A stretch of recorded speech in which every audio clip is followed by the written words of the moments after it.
Hi, my name is Dr. Sarah Bjorkman, and I had a baby a week ago. And so I just wanted to take a chance to share with you my postpartum survival tips for that first week home with your new baby. If it's your first time to our channel, I'm Sarah. I am a board certified OBGYN. This is baby number 2. I'm married to a pediatrician, and we are the Doctors Bjorkman.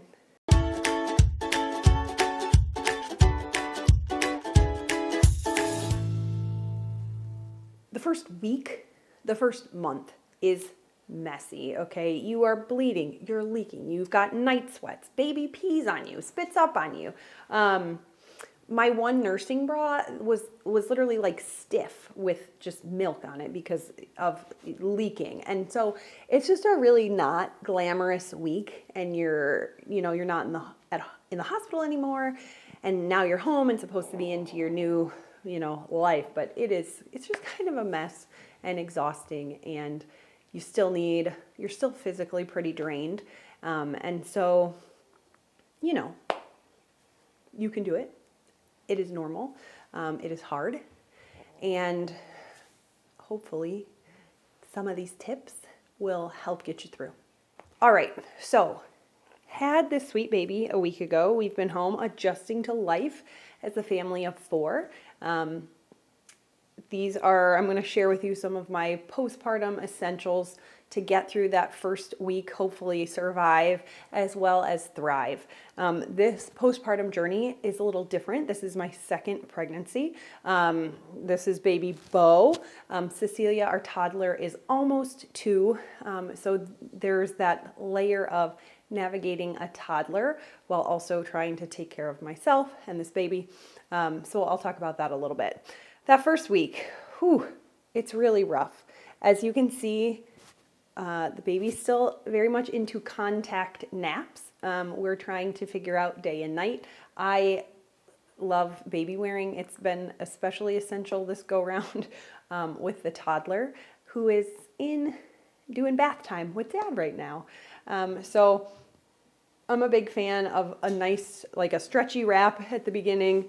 This is a Moby. Solly makes them. There's lots of different brands, but I can do a video on how to tie the wrap. But then it makes you hands-free, and baby is safely snuggled next to you. So other week 1 notes. So it's really a lot about recovery for mom or birthing person and figuring out your new normal. So postpartum's really hard, and it wasn't a surprise for me this time. It was a huge surprise for me, my first postpartum journey, and you can check out that postpartum vlog.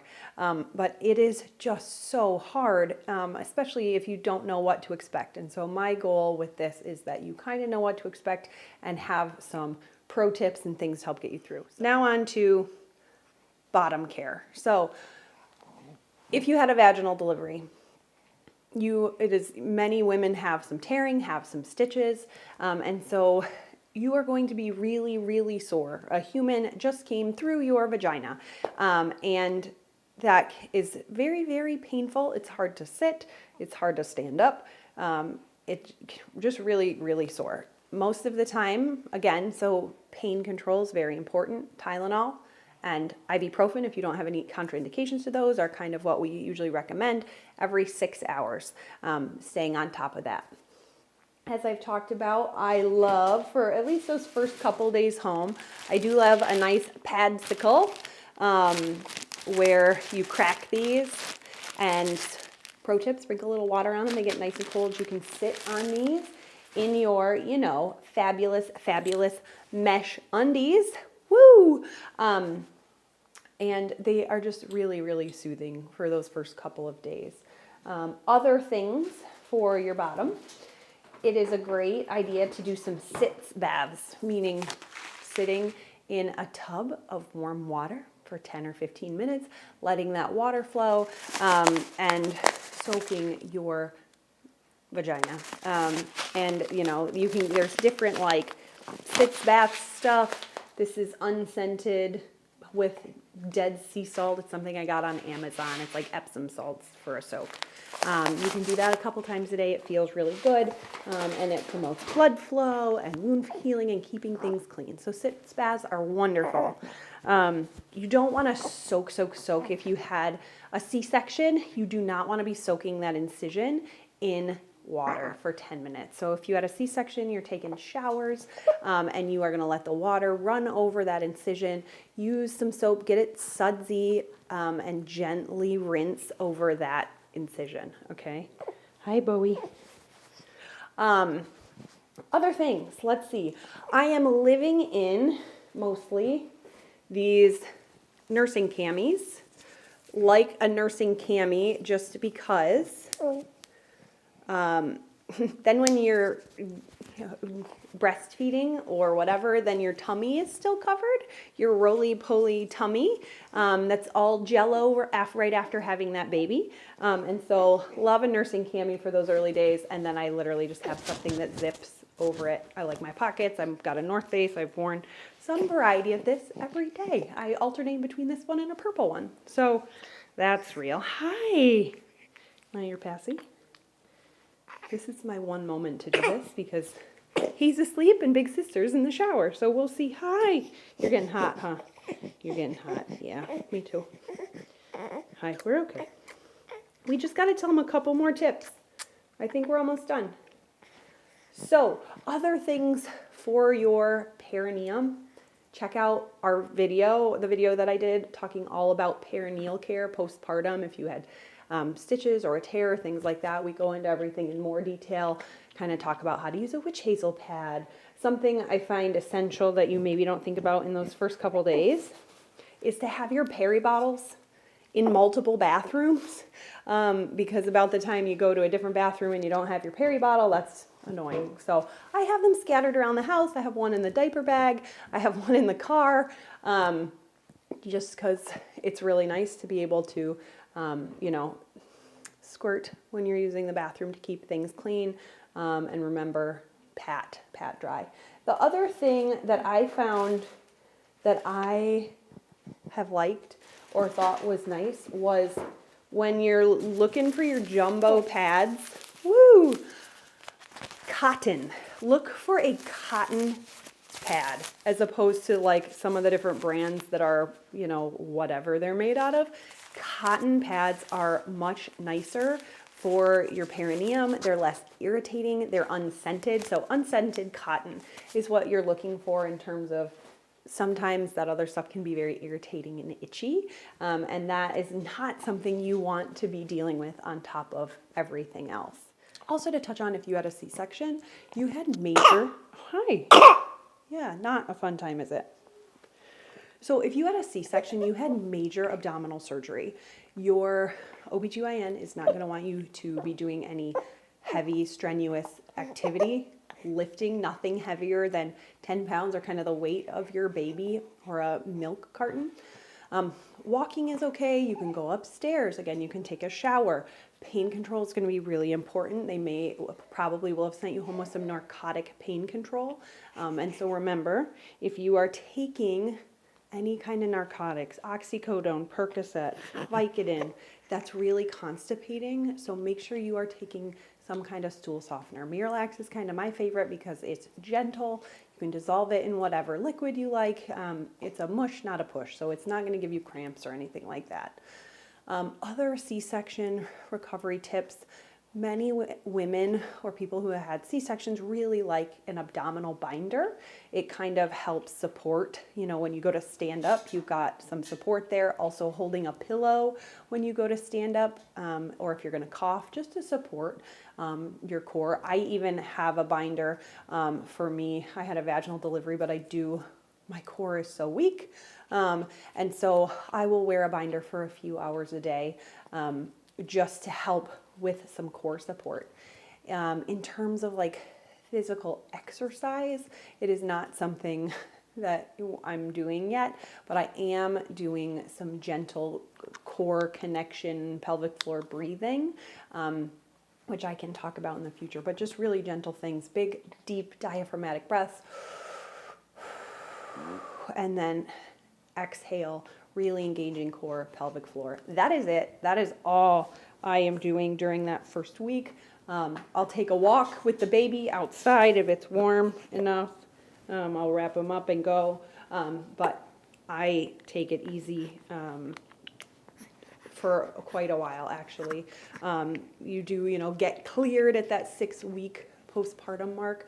But there's some newer data in terms of pelvic floor recovery, in terms of like strenuous aerobic activity, running, things like that. You want to be really intentional about getting back to that. And so I'm more of a train to run, do not run to train kind of gal in the postpartum period. So that's that. Other things, sleep is really tough. Baby's nursing every, 45 minutes to 2 or 3 hours right now. And so if you have help, take it.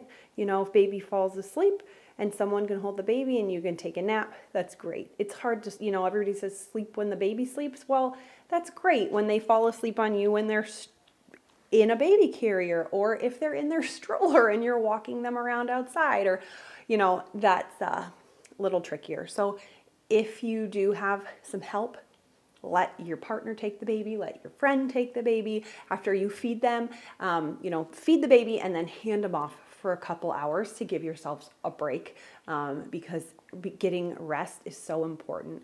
In that first week, let people take care of you as much as possible, because again, you are a warrior. You just did this incredibly physically demanding thing, whether you had a C-section or a vaginal birth. It is so physically demanding.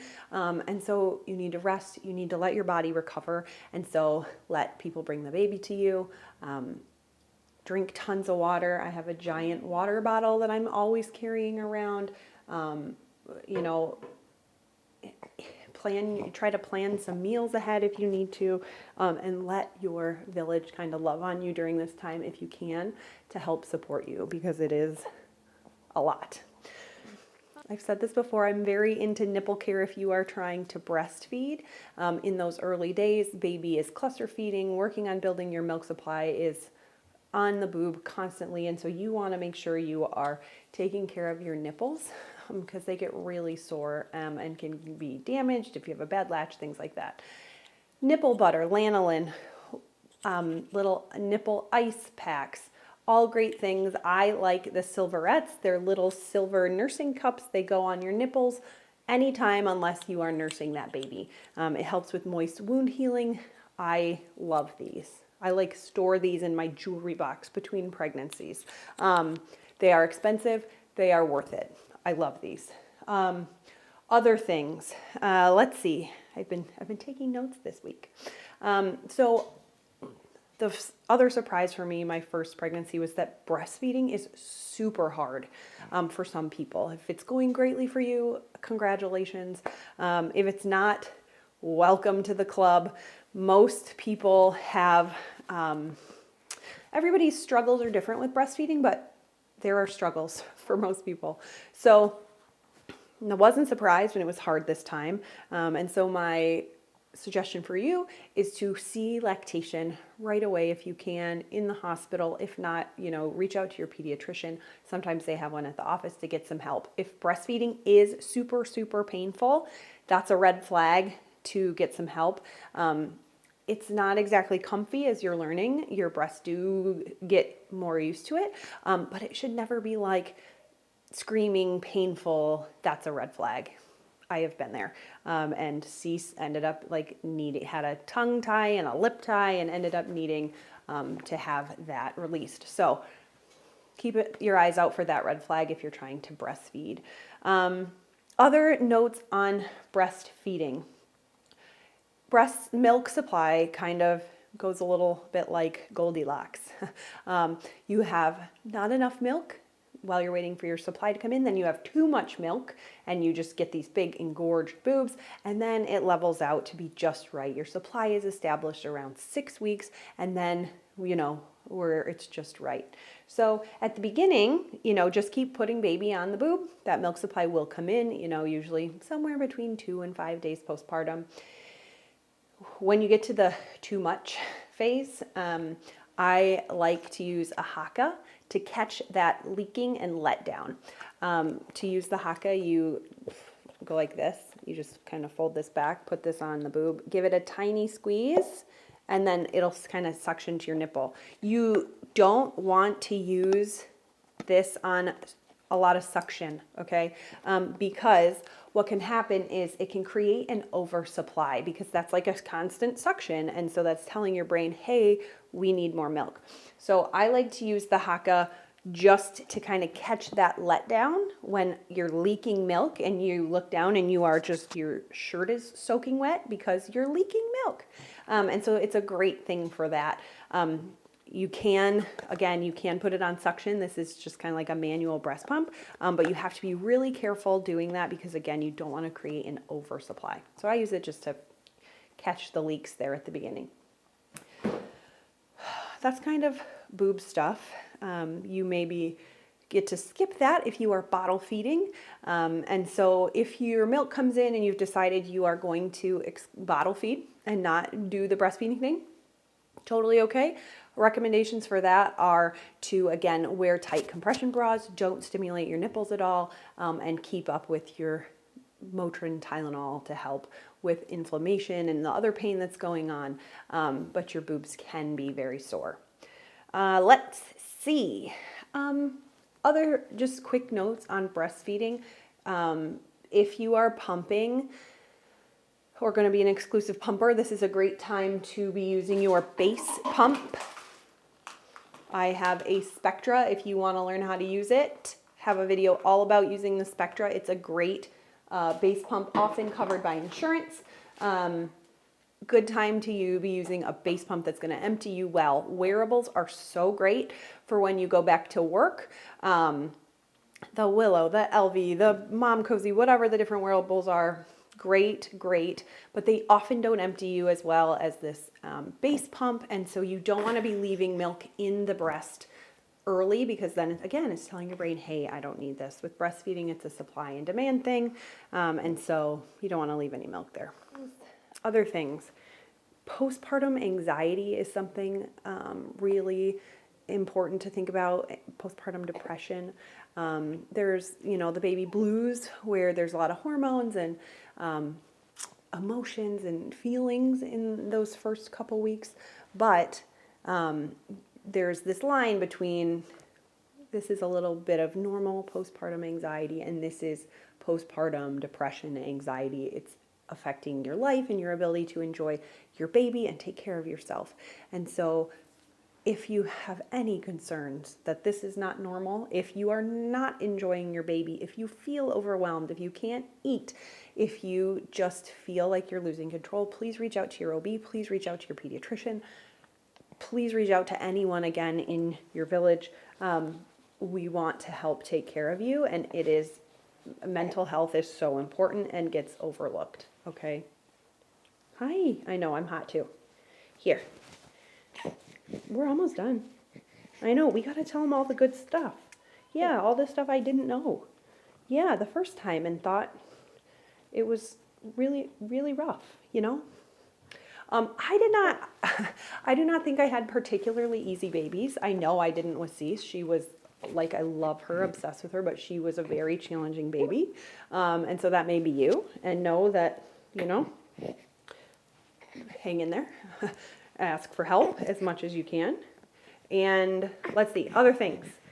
In terms of managing too, so again, I kind of talked about baby wearing being really helpful. Have a bassinet or rocker or mamaroo or whatever, bouncer thing, so that you can set the baby down if you need to do something with the toddler, and that is a safe space. So have a safe place to set the infant down. Try to create a yes space for your toddler or other child. A playroom, a little fenced off, a baby gated area where they can go in there. They're not going to kill themselves, because it is a yes space. And have those spaces, so if you are losing it and you just need a minute, there is a safe yes space for your toddler. There is a safe yes space for your infant, and they can cry for 5 minutes. They can cry for 10 minutes. They're going to be okay. If you need a minute, don't hesitate to collect yourself, take a deep breath, put those babies in a safe space for a hot second, okay? Really important to take care of your mental health. Hopefully you have help during this first week as you're adjusting to your new normal, but if you don't have those places there, they will serve you well as you are learning how to juggle more than one. Only other thing I didn't talk about was my favorite pumping bra. I talked a lot about breastfeeding. And this is my favorite one. All this stuff is linked in our Amazon store that's below. It's an Amazon cheapie. I just feel like it really holds the flanges in place well. And so I really like once I start, pumping, I'm going to wear a pump and nurse bra all the time because I never want to have to change a bra to be able to pump. So I've got tons of videos on pumping stuff, breastfeeding stuff. And so be sure to check that out. We are going to do another video for our newborn series, kind of about your 1 week old and about tips for, help what's happened during the first week with our sweet little 1 week old, first bath, first pediatrician visit, all those kinds of things. And so stay tuned for that video. Hope this is helpful. Hope you are hanging in there. You can do it. And if you need help, reach out. We're doctors. But not your doctors. Anything we've said in this video is for education or entertainment purposes only. It is not medical advice. Any specific medical questions you have should be directed to your provider.